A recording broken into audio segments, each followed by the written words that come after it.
વડોદરા શહેરમાંથી પસાર થતી વિશ્વામિત્રી નદીમાં ગત વર્ષે વિનાશક પૂર આવ્યું હતું। નદીમાં પુનઃ પૂરની સ્થિતિ ન સર્જાય તે માટે વિશ્વામિત્રી પ્રોજેક્ટ હાથ ધરવામાં આવ્યો। નદીના 24 કિલોમીટરના પટને ઊંડો અને પહોળો કરવાની કામગીરીના દાવા થયા, પણ નદીમાં અનેક જગ્યાએ કામગીરી ન કરાઈ હોવાનું સામે આવ્યું છે। કારેલીબાગથી પસાર થતી વિશ્વામિત્રી નદીને ઊંડી કે પહોળી નથી કરાઈ, સાથે કચરો બહાર કઢાયો નથી। પૂર વખતે આવેલા કચરાના ઢગ હજુ પણ જેમના તેમ છે। સવાલ એ છે કે વિશ્વામિત્રી નદી રિવાઇવલ પ્રોજેક્ટના કરોડો રૂપિયા વાપર્યા ક્યાં?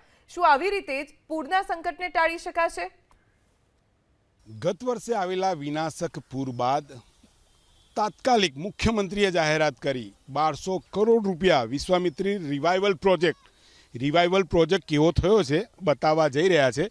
કેમેરામેન પરેશભાઈ ધોળકિયા બતાવશે। સામેથી જે જોઈ શકો છો કારેલીબાગ તરફથી આ જે વિશ્વામિત્રી નદીને જોડતો આ એક ફાંટો છે। સામે જોઈ શકો છો ગાયકવાડી જમાનાની કે એ સમયમાં વરસાદના પાણી અહીંયાથી બહાર નીકળતા હતા તે વ્યવસ્થા હતી, પરંતુ અત્યારે ગટર ગંગા બની ગઈ છે અને ગટરના આ પાણી અહીંયાથી વિશ્વામિત્રી નદીમાં આગળ જતા જોવા મળી રહ્યા છે।